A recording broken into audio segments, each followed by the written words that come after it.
masuk dalam sebuah renungan mengenai apa yang sedang kita jalani hari-hari ini. Masih percaya Yesus sebagai Tuhan? Amin. Masih baca Alkitab? Amin. Rindu untuk masuk surga? Siapa yang mau duluan?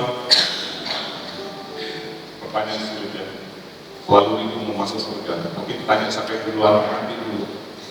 Masih ada cicilan, belum beres. Mari kita sama-sama berdiri, kita akan masuk dalam firman Tuhan. Di dalam 1 Timotius pasal 4 ayat yang ke-8. 1 Timotius pasal yang ke-4 ayat yang ke-8. Sama-sama kita baca dengan suara yang keras dan lantang. 1, 2, 3. Berbatas gunanya, tetapi ibadah itu berguna dalam segala hal, karena mengandung janji baik untuk hidup ini maupun untuk hidup yang akan datang. Haleluya. Amin. Silakan duduk. Kita selalu berpikir bahwa ibadah hanya sebatas seperti sekarang. Ibadah berarti seperti ke gereja, rayon, ponsel, wadah pemuda sekolah minggu, pria, wanita, dari hari Senin sampai hari Minggu malam kita sudah dikepung dengan jadwal. Ada yang rajin, ada yang setengah rajin, ada yang agak rajin, ada yang belum rajin, ada yang pura-pura agak rajin. Pura-pura agak rajin itu maksudnya bisa rajin tapi ya mungkin masih malu atau mungkin perlu ditarik-tarik, berambut, didorong-dorong, ya. Puji Tuhan. Hari ini kita berbicara tentang 1 Timotius 4:8 sebagai sebuah topikal. Hari ini khotbah tidak ekspositori dan tidak eksposisi, tapi topikal. Kita akan banyak membahas terkait dengan Tuhan. Saya bersyukur jika saya diberi waktu khotbah di minggu-minggu selain minggu pertama, saya bisa khotbah sampai 2 jam. Amin. Cuma 2 orang yang sedang 40 menit saja. Karena yang ambil kami cuma 2 orang, jadi saya lupa jadi 40 menit. Kita ini mau 2 jam. Haleluya. Ibadah selalu konotasi yang kita tahu seperti sekarang. 3 lagu cepat, 2 lagu lambat. Habis itu doa firman Tuhan, doa habis firman, kolek dijalankan. Kemudian pengumuman, kolek ke depan, penutup.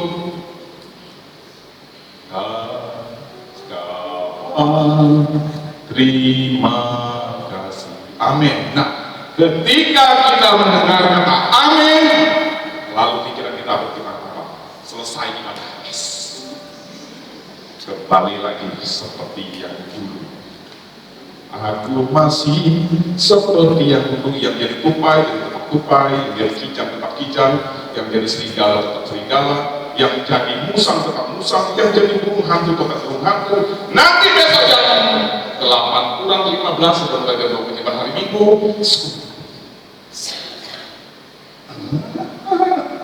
Jadi domba lagi. Pas ibadah memulai jadi domba. Selesai, amin. Nah, semua baru melangkah 5 langkah dari gereja, serigalanya keluar, ular pemudanya keluar, musangnya keluar, burung hantunya keluar, harimaunya keluar.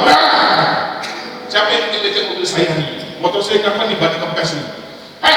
Baru 5 menit selesai ibadah. Dombanya dibuka, rupanya domba kamuflase.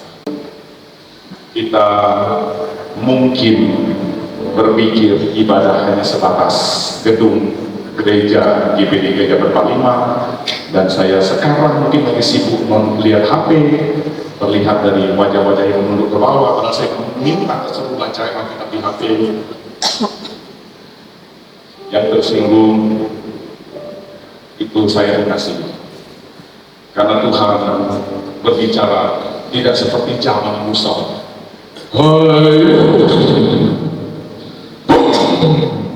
Hai madu, gunung gemekar, asap tebal, awan yang kelam turun menutupi gunung Sinai. Hai umat Israel, jangan Jangan mencuri.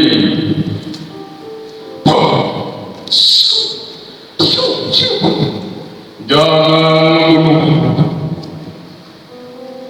Baru percaya hadirat Tuhan datang. Hadirat Tuhan datang bisa dengan angin sepoi-sepoi.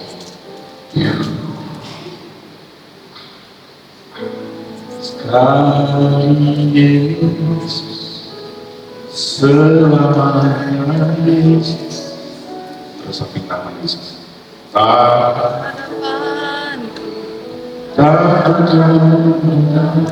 Saya baca YouTube, saya nonton YouTube, mungkin hanya sekedar sekilas.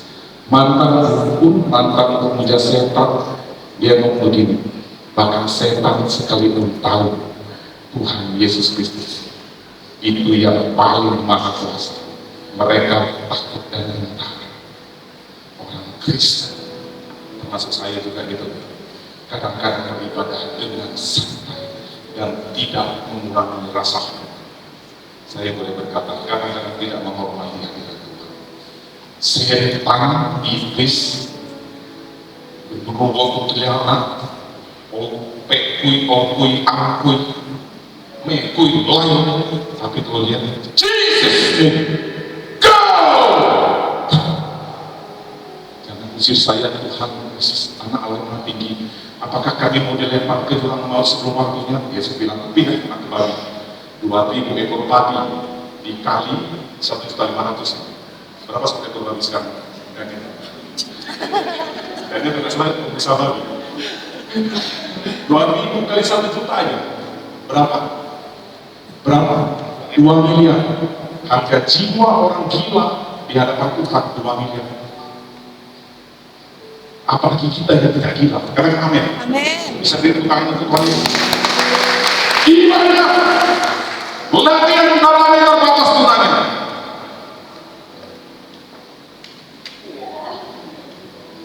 Agar jogging yuk, ayo. Lari pagi, ayo lari pagi. Tenis yuk, tenis. Golong, belum pernah.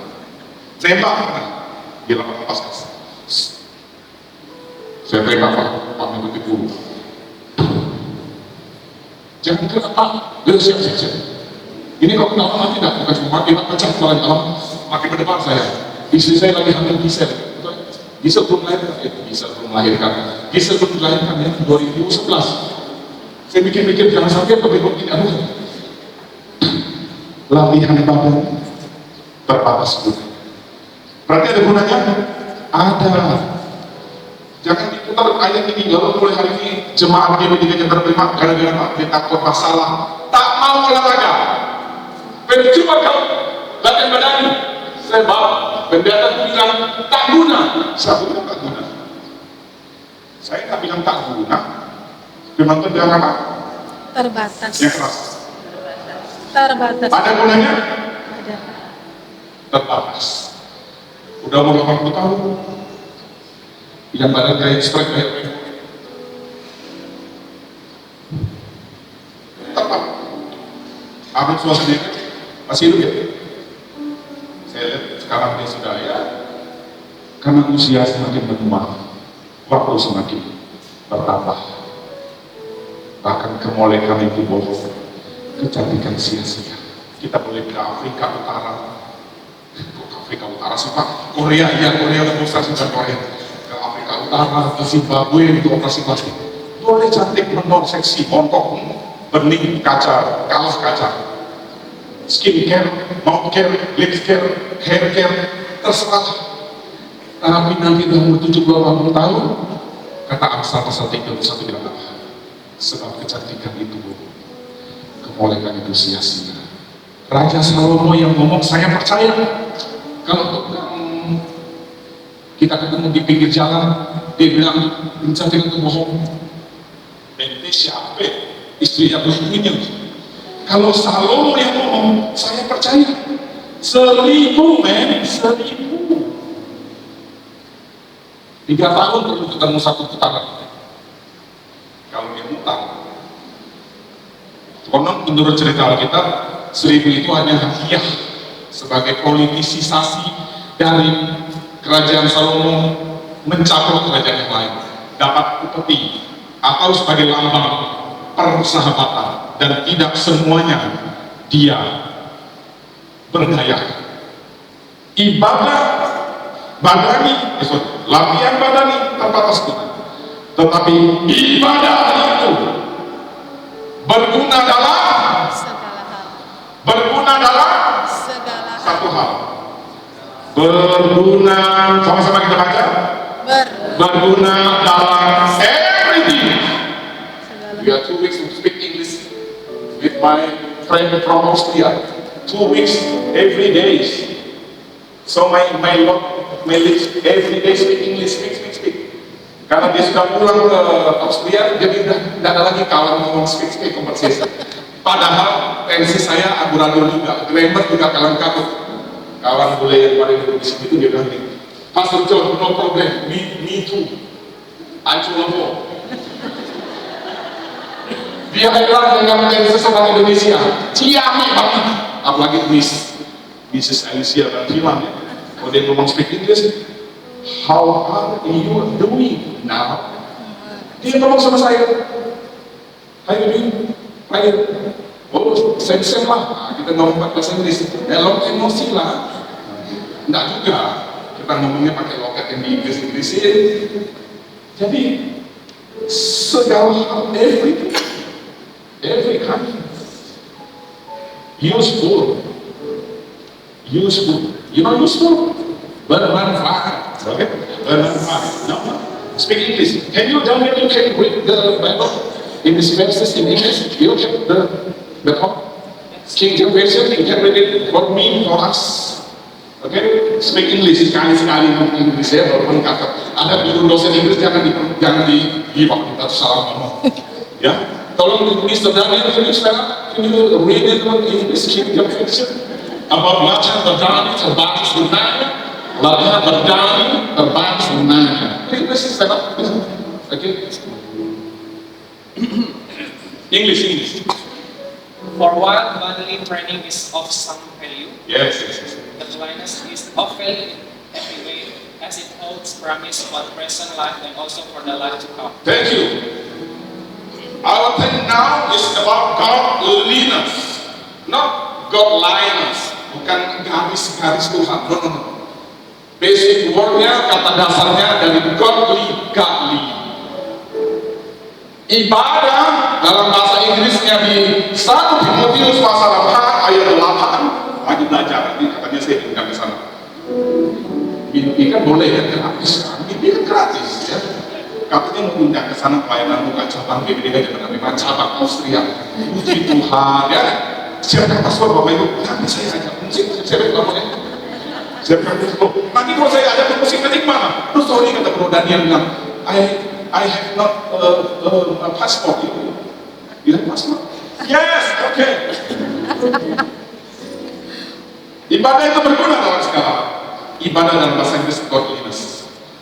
Kalau dalam bahasa lainnya kesalehan.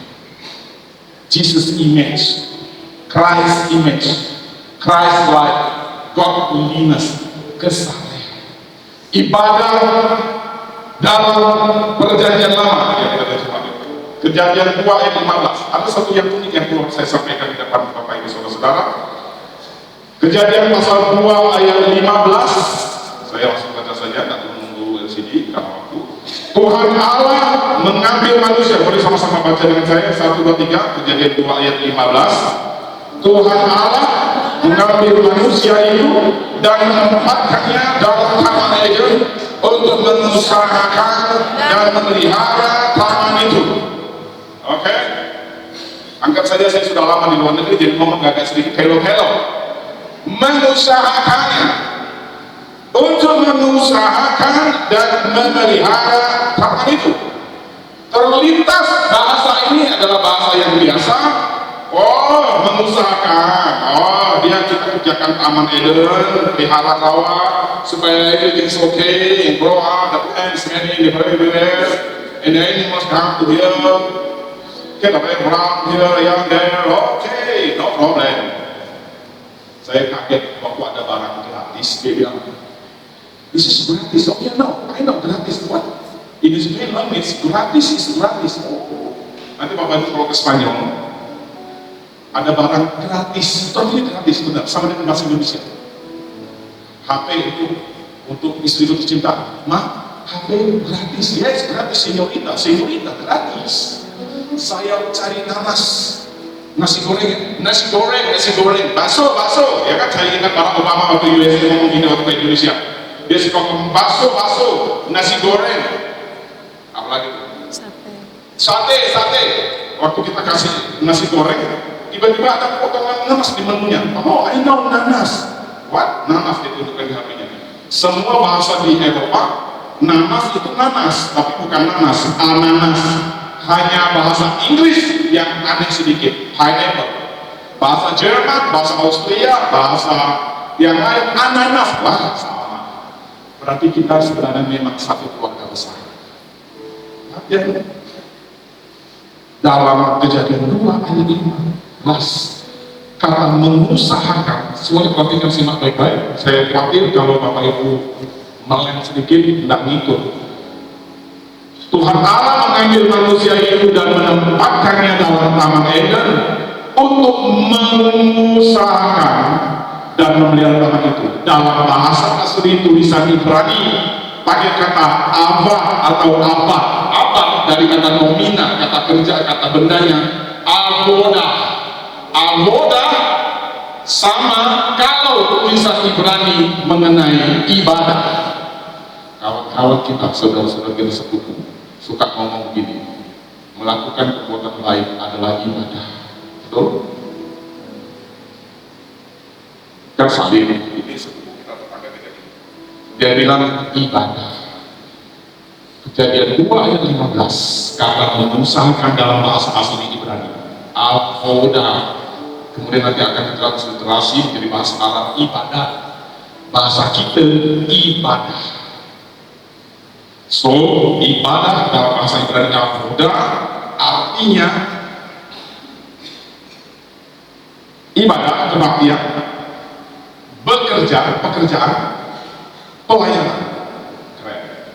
Sampai di sini sudah mulai separuh dari isi pembahasannya.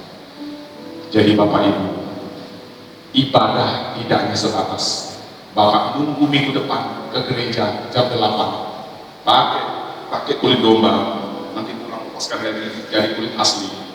Tapi ibadah itu Tuhan melihat kita setiap waktu. Katakan sama-sama, setiap waktu. Setiap waktu. Kenapa? Karena kita pasti bekerja, kita pasti berusaha. Yang jadi pegawai Bank BCA silahkan beribadah dalam pekerjaannya. Apa itu ibadah? Mari kita buka. Yang tahu KBBI, Kamus Besar Bahasa Indonesia. Ibadah menurut Kamus Besar Bahasa Indonesia, perbuatan untuk menyatakan bakti kepada Tuhan.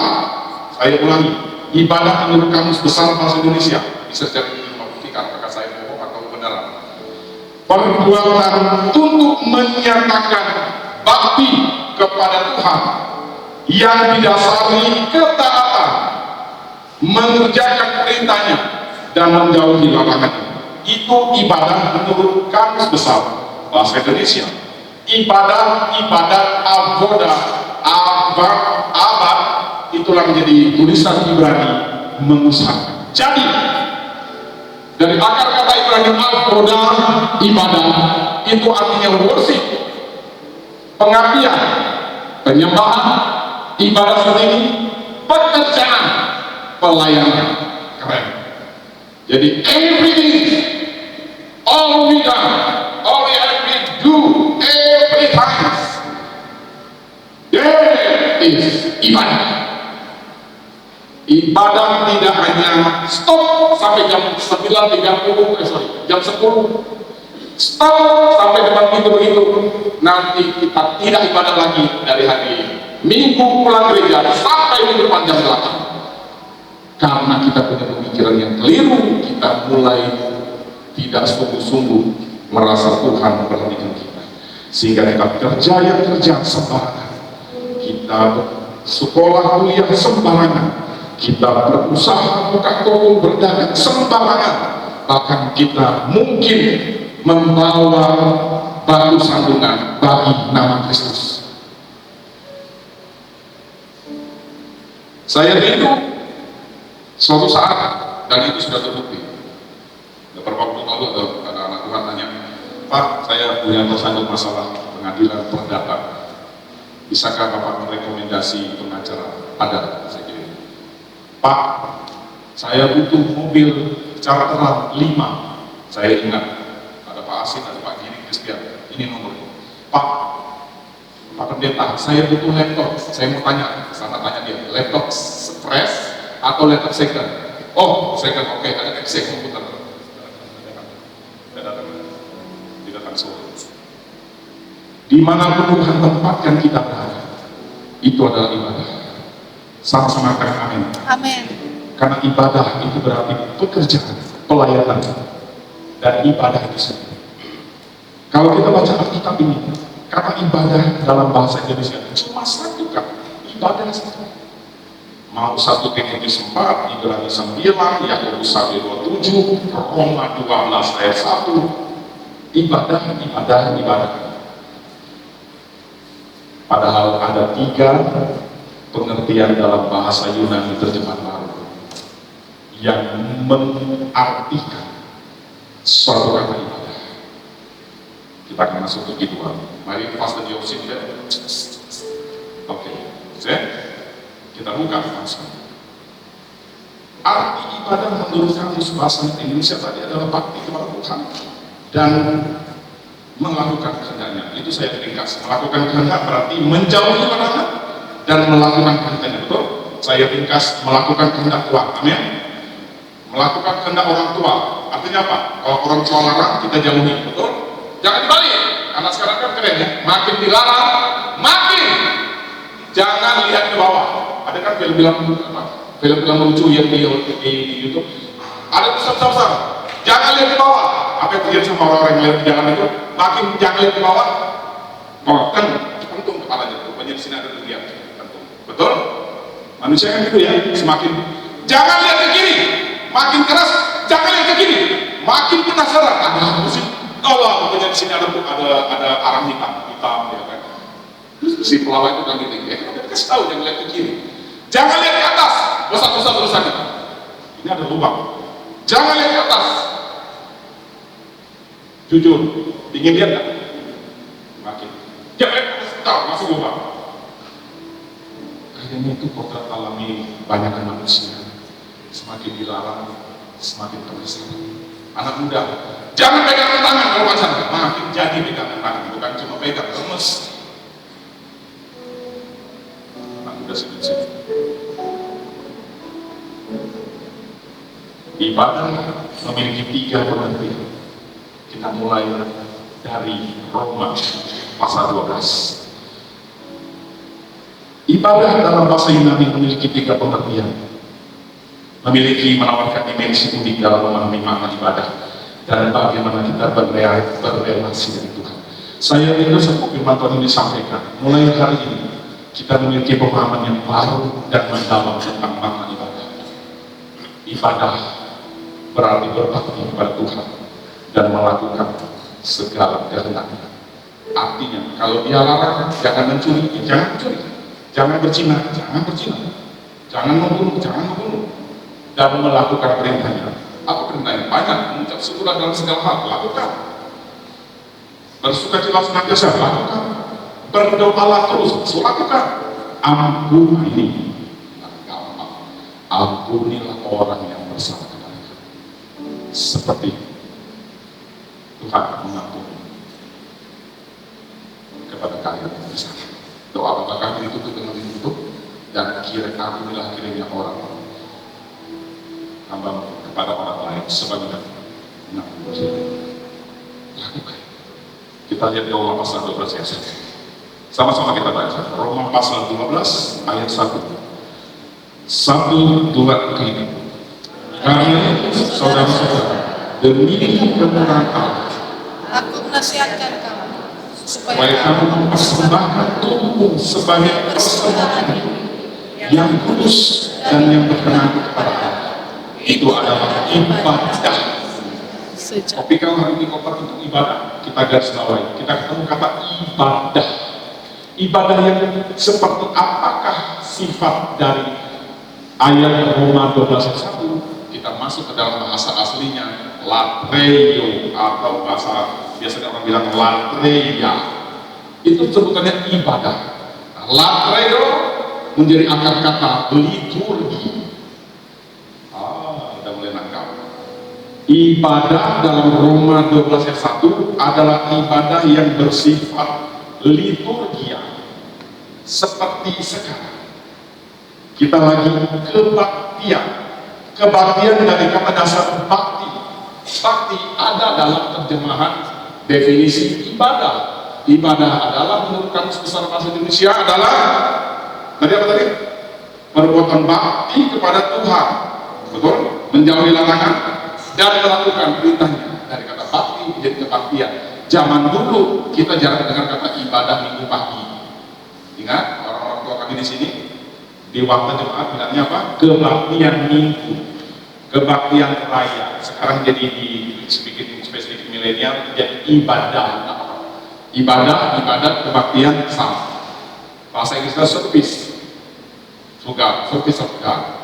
Mid service, ibadah tengah minggu Kamis jam 6:30 mengundang semua jemaat, bukan hanya mengundang 1-2 orang. Halo, Bapak Ibu, ibadah tengah minggu ada di sini untuk umum, bukan untuk rayon atau bukan untuk orang-orang tertentu. Sorry Pak, saya udah nggak pernah ikut ibadah Kamis, saya kayaknya malu. Tuhan begini. Malu, oke. Saya mau ngasih. Aduh sorry ya dulu, saya malu ngasih karena ibu kayaknya malu dengan saya. Saya jadi berkata ibu jadi malu juga. Halo, ada yang merasa ini karena pengertian ibadah sebatas sebuah kegiatan liturgia, kebaktian formalitas, 3 lagu cepat, 2 lagu penyembahan, doa penutup, kolekte, mengembalikan persekutuan, persembahan dan sebagainya. Doa penutup, amin. Itu ibadah. Lewat hari Minggu bukan ibadah. Sehingga ketika lewat hari Minggu kita ada kegiatan seperti liturgia lain di hari Kamis, atau konser, atau rayon, atau wadah, kita merasa saya sudah cukup ibadah Minggu. Oke, ini alasan itu bagus bagi Bapak Ibu yang saya tahu sibuk, no comment, oke? Sibuk dan tidak ada waktu, no comment. Tapi yang punya waktu, punya kesempatan, dan maaf, tidak ada di sini, di gereja lain banyak. Di jam yang sama, update status di kafe, warung kopi, ke bengkel, ke mall, pas jam ibadah. Puji Tuhan, di sini tidak ada. Amin. Amin. Yang ada di sana. Bahasa Indonesia di sana sendiri tentunya global ya, tidak perlu Bapak Ibu. Tidak, saya orang yang suka menyindir. Nabrak. Puji Tuhan, saya mengasihi Bapak Ibu. Katakan amin. Amin. Bisa diberikan untuk Tuhan Yesus. Bagi yang sempat, bagi yang punya waktu, tetapi dengan penuh kesadaran untuk memilih untuk tidak hadir, kiranya Tuhan saja yang tahu. Saya tidak akan banyak-banyak berputar di situ. Nah, latreia dalam Roma 12 ayat 1 berbicara tentang suatu tata ibadah yang formal, yang terstruktur, yang dari acara ke acara sudah disusun rundown-nya. Acara di Gede ini luar biasa. Kalau saya lihat rundown-nya dari jam 6:30 setiap 5 menit, aduh juga itu tuh. Itu ibadah liturgi. Amin. Formal seperti ini. Ibadah liturgi selesai jam paling kurang jam 9.45 atau jam 9.30 kalau paling cepat. Dan kita pikir hanya itu saja ibadah. Sehingga kita merasa Tuhan ada pada saat ibadah di gereja atau di persekutuan atau di dalam suatu ruangan yang dispesialkan. Kita merasa kalau muji Tuhan tidak pakai musik lengkap, hanya pakai gitar belum. Itu satu lagi sebenarnya. Kiri, aku merasakan ibadah kiri. Tak ada Roh Kudus. Ini Roh Kudus dianggapnya air. Padahal Roh Kudus seperti air. Roh Kudus bukan air. Roh Kudus pribadi ketiga dari Allah yang Maha Kudus. Dia bukan air, dia yang digambarkan seperti air yang mengalir. Roh Kudus kiri. Kenapa? Saya bermusik Pak, jadi saya tahu musiknya nggak bagus. Jadi kiri, padahal di sebelahnya udah berdinding air mata. Karena dijamah Roh Kudus. Masalahnya di saya, di kita. Kita membangun sebuah konsep ibadah harus dengan musik, harus AC-nya dingin, harus bangkunya empuk, harus puji-pujiannya tidak ada yang males, harus dengan musik yang harus seperti orkestra. Sekali Yesus kena ke dalam kiri, ibadahnya kiri. Gue tanya, Mak, kamu lagi gembira sini, Mak, ibadahnya kiri.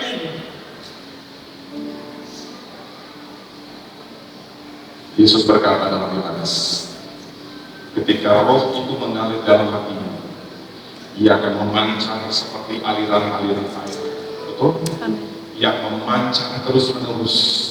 Saya mau tanya, adakah mata air yang ketika pertama kali mengalir ketemu dengan padang gurun, dia nangis, balik, nggak jadi, padang gurunnya panas, gersang, jijik, dia akan terus mengalir. Kenapa? Karena dia mata air. Katakan amin. Amin. Pastikan roh Tuhan ada dalam hidup kita. Bukan kita yang dipengaruhi situasi. Kita seringkali ibadah formil seperti di liturgi dipengaruhi oleh alat-alat musik. Memang bagus, kita memang ini semua alat musik bagus karena dari sini pokoknya kalau bisa video doakan Bapak Ibu ya. Nanti setelah depan kita akan beli video ya. Ya dari situ sampai flamboyan sana. Dia punya sisa itu. Kalau satu ruangan itu video terus semua. Aku merasakan hadirat Roh Kudus. Karena video terus. Pas mati lampu kiri. Musiknya gak bunyi, Roh Kudus kiri. Yang jadi masalah itu bukan di ruangan. Saya punya hati. Karena ibadah yang sejati bukan karena apa situasi, kondisi.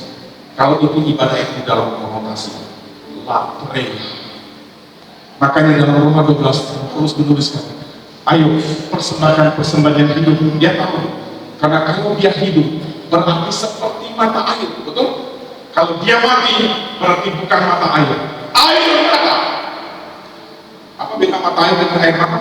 Mata air akan terus mengalir sekalipun ketemu rawa yang busuk, padang gurun yang kering dan gersang, dia akan terus mengalir dengan penuh sukacita. Dia mempengaruhi lingkungannya, dia tidak dipengaruhi oleh lingkungan. Itu mata air. Kristen mata air itu yang diberitakan Yesus dalam Yohanes. Jadilah orang-orang yang dari dalam hatinya muncul aliran-aliran air hidup, membawa kehidupan. Yeskiel dalam Perjanjian Lama. Ketika air itu mengalir, dia akan menumbuhkan pohon-pohon yang sejuk dan subur. Padahal tadinya rawa yang busuk, padang gurun yang gersang. Kehadiran kita, orang Kristen, membawa kehidupan. Sungguh lingkungan kita toksik. Saya suka penjelasan ini. Kalau Kristen air mata, dia hanya terpengaruh dengan kondisi, hanya pakai emosi, ikut Tuhan pakai emosi. Kalau dia lagi diberkati, dia lompat-lompat. Kalau lagi pada pergumulan, sampai pada Yesus segala. Ada dua pengertian orang yang manis, karena dia betul-betul mengingat Yesus, atau dia mengasihi diri sendiri. Pas sebelum nyanyi ini, katakanlah begini, tadi siang baru putus, hatinya lagi gundah gulana, hancur hati. Jam 5, aku dari WA sama Om Joni, mau datang di pada sore. Lagu pertama langsung, sampaikan pada Yesus segala. Dia nangis, bukan dijamah Roh Kudus, bukan karena mengabdi dan beribadah yang sungguh-sungguh kepada Tuhan. Dia nangis karena dia ingat dirinya lagi menderita putus cinta. Bahkan orang lain sudah selesai nangis, dia nangis sampai ibadah selesai. Tidak ada di sini, tidak ada. Tidak ada yang ada. Karena hal begini ini perkara hati kita dengan saya pun mungkin akan mengaku kepada Tuhan atau sama istri saya. Ya saya, kalau baik-baik, filosofi gitu. Baik-baik, kayak gitu. Orang barat itu suka menguji. Saya belajar satu hal dari mulia. Orang barat itu menguji itu kebiasaan. Thank you itu kebiasaan. Bukakan tutup mobil, thank you pas. Makan kita banyak, ini menguji atau ngolok nih.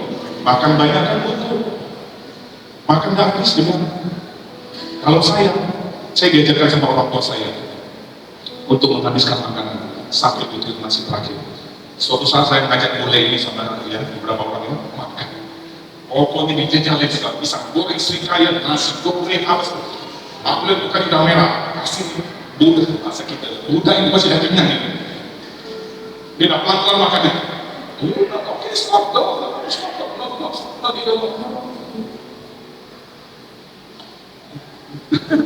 Itu didikan. Bapak Ibu, sebagai orang tua kita harus mendidik anak-anak kita beribadah. Maksudkan, karena tidak mudah. Ibadah dalam Roma 12 ayat 1 itu bicara tentang formalitas. Apakah tidak boleh? Boleh banget. Tapi sekarang kita masuk pengertian yang kedua tentang ibadah. Yakobus 1 ayat 27. Nah ini yang kadang-kadang suka ditanyakan dan saya puji Tuhan untuk saya menggali ini, saya dapat pemahaman baru dan kita bagikan. Yohanes pasal 1 ayat 27. Kita baca dengan tegas, sama-sama kita baca dengan lantang. Ini pengertian yang kedua dari ibadah menurut bahasa Yunani. Latreia, bahasa pertama tentang liturgis, formalitas, acara-acara yang disusun dengan rapi seperti ini. Sekarang kita lagi ibadah, sekarang. Tapi ada ibadah kedua, pengertian yang juga disebut ibadah dalam bahasa Indonesia, dalam bahasa Yunaninya, Kreskeia, itu ada di ayat Yakobus 1, ayat 27. Saya ajak kita baca dengan lantang sama-sama. 1, 2, 3. Sorry, maaf. Yakobus. Saya ngomong Yohanes. Yakobus kan? Berarti telinga saya agak salah. Yakobus pasal 1 ayat 27. 1, 2, 3. Ibadah yang murni dan yang tak bercacat di hadapan Allah Bapa kita ialah mengunjungi yang dipiatu dan janda-janda dalam kesusahan mereka dan menjaga supaya dirinya sendiri tidak dicemarkan oleh dunia. Kaum pria, hati-hati baca ayat ini. Karena ada kalimat mengunjungi. Kaum pria baru baca sekali lagi. 1, 2, 3. Mengunjungi, jangan salah. Nanti gara-gara saya salah kupas, lalu pulang dari sini semuanya cepat-cepat ke rumahnya Ayu Ting Ting, Yuni Sarah, Angel Karamoy, dicarinya pula yang janda-janda yang cantik-cantik. Masya Allah. Makanya kita membaca ayat harus mengerti konteks dari penulisan. Mengunjungi yang dipiatu dan janda-janda, jangan dititik dalam yang keras, janda-janda baca keras, 1, 2, 3 dalam kesusahan mereka, bukan dalam kecantikan dan kemolekan dia, dalam kesendirian dan keseksiannya dia, dalam tidak. Yakobus ini ditulis di abad-abad pertama sekitar tahun 50-70 Masehi, dan pada masa ayat ini ditulis, itu maksudnya kita konteksnya. Ada beberapa status dalam masyarakat Ibrani Yahudi yang agak bahasa Jawa bilang terekskomunikado, terpinggirkan. Salah satu dari dua status itu adalah status anak yang dipiatu, dia tidak punya orang tua bapak ibu, dan status janda. Dia menjadi bagian dari masyarakat yang dianggap tidak punya status. Sehingga Yakobus menulis ibadah yang murni dan yang tak bercacat. Nah, ini gagal. Ibadah yang murni dan yang tak bercacat di hadapan Allah. Ibadah di sini memakai kata dalam bahasa Yunani bukan latreia, tapi kreskeia. Kreskeia itu adalah suatu pengertian ibadah yang sifatnya tindakan sosial. Saya ulangi. Preskia diterjemahkan dalam bahasa Indonesia ibadah dalam Yohanes 1:27 Yakobus 1:27 ini ibadah yang bersifat sosial. Apa itu sosial? Misalnya ya ada korban bencana lah, ada orang-orang yang terpinggirkan, bantuan-bantuan dari gereja. Dan saya percaya bahkan agama lain jauh lebih canggih untuk melakukan ibadah preskia itu. Mereka membantu orang lebih gila dari orang Kristen. Benar? Saya tidak usah sebut orang dari golongan apa, dia bisa beasiswakan orang ribuan orang sekolah dari SD sampai itu. Agama ini bahkan sampai memberi sekian ribu kambing, sapi, babi, domba, kuda, keledai, onta untuk mereka berkata ini ibadah. Nah, dalam pengertian ibadah ini mereka melakukan yang namanya ibadah yang bersifat sosial. Preskia. Nah, waktu mengunjungi anak-anak yatim piatu dan janda-janda dalam kesusahan mereka, itu bukan untuk kamuflase supaya naksir, supaya dikawinin. Tapi mereka adalah janda-janda yang benar-benar sematangkala. Ada dalam Rasul Paulus menulis dalam perjanjian baru, dalam perjanjian baru, surat Paulus. Janda-janda yang berkualifikasi seperti ini yang harus diberi bantuan, betul? Kalau janda-janda walaupun janda, tapi anak-anaknya masih bisa menopang hidupnya dan hidupnya berkecukupan, itu bukan. Oke, paham? Ini yang dipakai oleh seksian yang sana. Dan ini saya ngomong bukan dari pribadi saya, tapi dari firman Tuhan. Yang betul-betul dalam kesusahan mereka, hidup sematangkala, tidak punya suami, kalaupun ada anak-anaknya, anak tidak pergi jauh, dan dia untuk makan satu piring pun susah. Itu kualifikasi janda yang susah. Kalau dia pelihara kembang atau tanam kembang, jadi janda kembang. Rupanya dia pelihara bunga, janda kembang. Kalau dia pelihara ikan kembung, jadi janda kembung. Jangan ikan Bapak Ibu, senyum sedikit ya. Jadi janda-janda yang dimaksud dalam kesusahan ini adalah tidak ada sama famili, suami sudah meninggal, dan dia memang betul-betul tidak ada penghasilan, dan dia sudah batasnya di bawah garis kemiskinan. Angkat tangan yang ingin dibantu sebagai janda yang di bawah garis kemiskinan, angkat tangan. Jangan ya, nanti kalau saya aminkan jadi loh. Jangan. Jadi jangan supaya dapat bantuan kita menganggap diri kita seperti janda yang sangat kere sampai makan sepiring sehari susah. Jangan ya.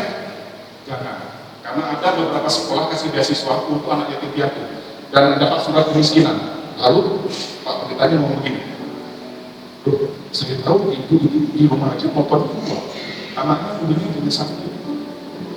Kenapa supaya saya dapat keringanan dalam sekolahan? Jadi saya mengajukan surat miskin." Saya mau tanya Bapak gimana? Boleh saya aminkan? Enggak, maksudnya oh ya. Dia bilang, karena dia takut nanti Pak Gembalanya aminkan, benar-benar dia melarang. Betul? Ini tidak ada di sini. Ini cerita di Pulau Jawa, Semarang, saya dengar. Teman saya orang pendeta, gerejanya besar. Jadi gerejanya punya sekolah. Jadi beberapa jemaatnya ngasih surat miskin, seolah tidak mampu biayakan anak. Lalu Bapak pendetanya yang penuh hikmat, dia berkata sebentar, Bu, beneran kalau Ibu ada di garis kemiskinan di bawahnya? Boleh saya aminkan? Kalau saya aminkan jadi loh beneran. Nggak jadi Pak, kenapa? Oh ya. Oke? Nah, Preskia berbicara tentang ibadah yang bersifat sosial. Terlibat aktif dalam melayani orang lain. Bapak Ibu ngantar orang tua ke pasar, itu Preskia, itu ibadah. Bapak-bapak, ibu-ibu ngantar anak sekolah pagi-pagi, itu ibadah. Bapak Ibu tergerak untuk menyumbang bencana alam di suatu kota, ngasih durian, anak-anak buat durian banyak. Tapi dengan penuh sukacita ya, jangan gara-gara aku dipaksa. jangan terpaksa. Memberi dengan sukacita itu ibadah, dia bersifat Preskia. Dan ada satu hal yang lebih tinggi dari semua aspek ibadah yang disebut. Kita masuk dalam bagian terakhir. Visi gereja kita adalah bertumbuh menjadi serupa Kristus. Dan kita kembali tadi yang kita sempat skill sebelum kita mulai ibadah. Yang 7, kita masuk dalam bagian terakhir. Ya, biasanya kalau sudah saya kasih kalimat begini, udah lega ya. 1 Timotius pasal 4 ayat 7. Tetapi jauhilah tahayul dan dongeng nenek-nenek tua, Saya nggak akan bahas tentang topik nenek-nenek tua, nanti lain berikut. Karena memang hari ini kita bahas topik ibadah. Ini keren loh dibahas. Kenapa sih nenek-nenek tua kena getahnya? Sabar. Yang nenek-nenek jangan marah dulu ya. Halo, yang merasa sudah nenek-nenek jangan tersinggung. Ini ada artinya. Sabar. Kita akan bahas yang kalimat setelah titik. Latihlah, sama-sama kita baca. 1, 2, 3. Latihlah dirimu beribadah. Saya mau tanya, sesuatu yang dilatih berarti gampang atau sulit? Sulit. Latihlah kamu berenang, sulit kan? Latihlah naik sepeda, sulit. Latihan bernyanyi, sulit. Latihan main keyboard, sulit. Apalagi latihan jadi dokter. Tak mungkin jadi dokter cuma kuliah online 5 tahun, tak pernah nyuntik pasien. APKU kata orang sini bilang. APKU ya. Mungkin orang tua masih harus latihan, harus praktek. APKU. Pernah dengar setelah APKU? Bapak Herman tahu. Yaitu zaman-zaman usia kami mau main layang. Wah, lagi ngembut. Terus APKU ya, kamu kan. Latihlah diri. Kalau beribadah di sini tidak pakai kata latreya, tidak pakai kata treskea, dia pakai kata dalam bahasa Yunani. Ini level tertinggi dari pengungkapan arti ibadah yang harus kita tangkap hari ini. Ibadah dalam bahasa Yunani tulisannya, bisa dicek nanti di aplikasi Yunani. Di situ dituliskan Eusebia. Eusebia artinya ibadah yang mengubah, mentransformasi karakter kita. Kita ya, tidak bilang Bapak Ibu. Kita, di saya dan Bapak Ibu dan kita semua. Mengubah karakter kita menjadi serupa Kristus. Visi gereja kita sama-sama katakan 1, 2, 3. Bertumbuh menjadi serupa Kristus. Itu ibadah dalam konteks Eusebia. Ini tidak pernah berakhir. Ini selalu dimanapun. Ini berarti karakter kita harus meneladani karakter Kristus. Bapak Ibu boleh pulang hadis amin, keluar dari itu. Yang berlaku adalah Eusebia. Saya di dalam gedung gereja, saya beribadah secara latreya. Saya lagi bantu orang, kata mama saya, kata anak saya bantu bencana alam. Saya mendonasikan kebaikan saya kepada orang lain dengan kelebihan berkat uang saya, tenaga saya, pikiran saya. Treskea. Tapi Bapak Ibu perhatikan, level tertinggi dari ibadah di hadapan Tuhan adalah Eusebia. Suatu perwujudan sikap untuk proses memiliki pikiran, perkataan, dan perbuatan seperti Kristus, sesuai dengan visi kita di gereja ini. Menjadi serupa Kristus. Bapak keluar dari parkiran, di kantor, di rumah Bapak Ibu, di tetangga, di sekolah, di kampus, di tempat usaha Bapak Ibu, jadikan pribadi yang Eusebia. Aku sekarang lagi kerja, bosku mungkin cerewet, ceriwis, ngeselin, bingung, tomok dia kan. Tapi ingat, aku kerjanya ibadah. Ibadah berarti berbakti dan memuliakan nama Tuhan. Kita lakukan the best, excellent service, sehingga Tuhan Yesus dimuliakan. Dimanapun kita berada, apapun yang kita kerjakan, bagaimanapun kondisi kita sedang bekerja, usaha, wirausaha, menghadapi tantangan, rintangan, halangan. Ketika kita keluar dari gedung gereja sebagai formalitas ibadah yang mengikuti liturgia, kita keluar itu ibadah ini masih berlangsung. Semua orang di luar sana lagi mantau kita, benar nggak orang ini betul mengikut Yesus atau munafik? Benar nggak dia di gereja dia diam tenang-tenang, tapi di kafe, di status, di WA, di Facebook dia maki-maki orang? Benarkah dia di kantor atasan melihat dari berbagai agama? Puji Tuhan, saya ditelepon Pak Gembala, Pak Joni, ya bisa kirimkan lagi dan 5 orang manajer seperti Pak Gabriel. Ini jemaat atau majelis di gereja Barat luar biasa kinerjanya. Dia menjadi wow, pokoknya kerjaan kantor kita jadi maju. Bisa nggak kirimkan lagi 5 orang seperti ini? Nama Tuhan dipuji, dimuliakan, betul?